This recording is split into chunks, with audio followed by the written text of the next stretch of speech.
Hi guys, my name is Rodney. Welcome to Games Master Toolbox, and I'll be the first one to admit that my Game Master Toolbox Facebook page is a bit unfocused. I share artwork, memes, and stuff like that I find, but I also share whatever articles I find that I think are useful for game masters. So I figured let me make a video about at least the stuff that I find for this week, well, at least from this Sunday to last Sunday. And so the first one that I want to talk about is from naturalgeographic.com, and where they found a cave system that was recently bumped up from the 11th to the 10th longest cave system in the world at 124 miles long. Now, that's one very linear dungeon crawl, but the longest is the Mammoth Cave. I had to look up what was the longest. It was the Mammoth Cave system it can include passageways of 290 miles long. Okay. Now the reason why I include that video is because it's just watching all those, that scenery is a great inspiration for your Dungeons and Dragons crawl for the Underdark. Another piece of another article is from Gnome Stew. Now, this is an interesting article on how to use a bunch of D20s on a map you have drawn, and using the numbers as elevation, meaning that you just drop the D20s on the map, and this way you can start making different elevations with that. Oh, by the way, all the links to these articles are going to be in the description below. Now, the third one is from Geek and Sundry. By the way, this is how I find them. Sometimes these articles can be pretty old, but this is how I find them and then post them. So the oldest might be really old, and the new can happen with the newest as well. Anyway, from Geek and Sundry, it shows you how to convert your old modules with the help of Nerdarchy. They just let Nerdarchy do all the work.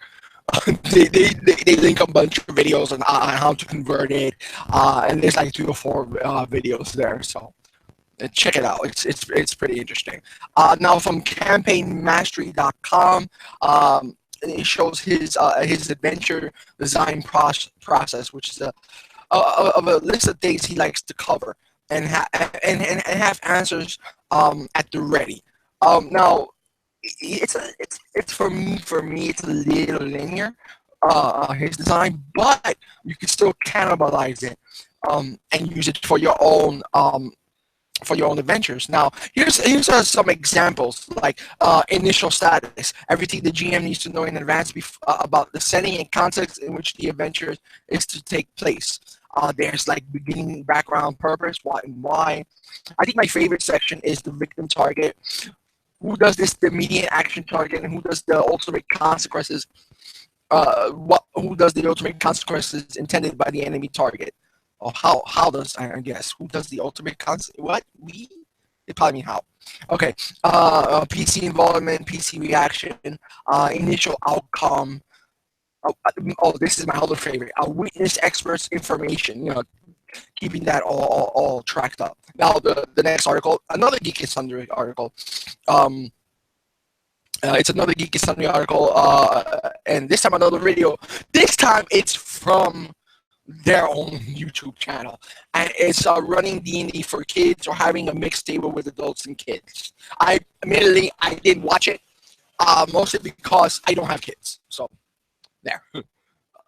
Number 5. Okay. Number 5. I'm sorry about this, but this actually comes from me, from my Facebook page. It's naming a character, and pretty much what I use is naming the baby book. And I open the book to say a random page, and I find I find Zandra, which is a variation of Zander, short for Alexander. By the way, this is how to name your characters. Now, Sandra is a name I can pretty much use on its own, but I want to make further changes, so I write it backwards, not too crazy about it. Next thing I knew is I split it up.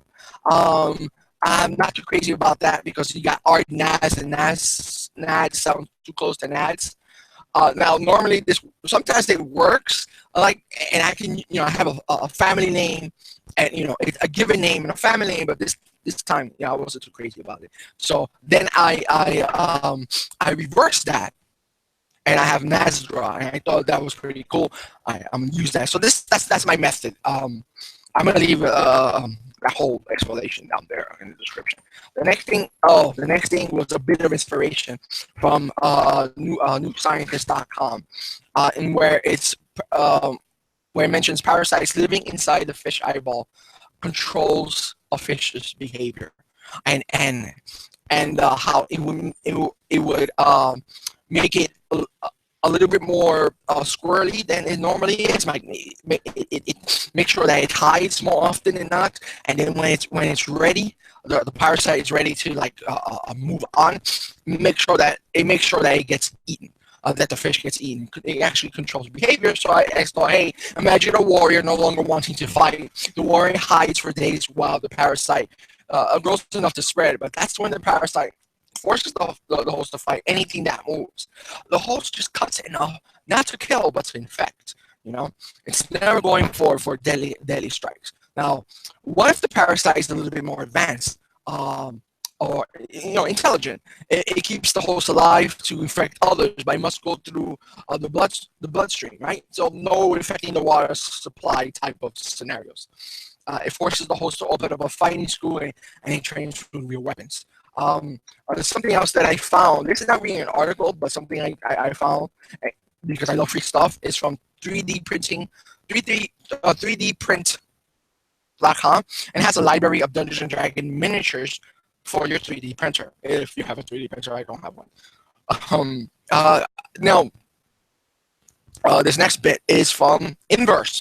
It's videos. It's from Facebook. So if you don't have Facebook, I'm sorry. It talks about our odds of humanity surviving xenomorphs if they're real and on Earth. It's an interesting thought experiment. So and I thought maybe that would help you out with creating your own creatures and monsters and stuff like that, and things to be aware of. Wow! But I'm surprised I kept it. I thought I left it. The next one is from CBR comicbookresearch.com. This is 16 evil versions of the Justice League of America, which I think will be helpful for your superhero RPG games. Number 10 from Wired.com has a podcast interview with Sean Patrick Fannin, and they get really into the history of Risk and the starting of the company and stuff like that, which I thought was odd because Sean Patrick Fannin is Sheriff's World. It's pinnacle. Anyway, number 11 is from Slate.com, which it was a question from Cora that they shared. It shows the difference between a trebuchet and a catapult. And I was surprised how crazy accurate a catapult can be. They can take out a guard on a wall, right? While a trebuchet was designed to take out the wall. Now it's a little bit more nuisance than that, so check it out. All right. And now at theatlantic.com, this is number 12, there's a great article which can be helpful for world building. It's called The Military Jargon or the Language of Soldiers. It's how they, it's the languages and the words they use to you can use it to help you describe an army, or how an army sees itself in society, and how society sees that army, or the duty of it. Like, for instance, the Israeli army uses vegetables and fruit as code names because one of its famous generals saw himself as a farmer first, right? Canadians use the location of famous battles for their routes and bases, okay, to remind soldiers that they're part of something bigger. And of course, soldiers from America and England, they avoid saying the word "kill." A soldier is killed by acronyms or anything like that, so that they can concentrate on the task in hand and not have to, think about that soldier's death, which I find that kind of odd. Anyway, that's it. I'll see you in the next video. The next video should be about again more superheroes, because right now I'm on a superhero kick. So anyway, take care, and I'll see you in the next video.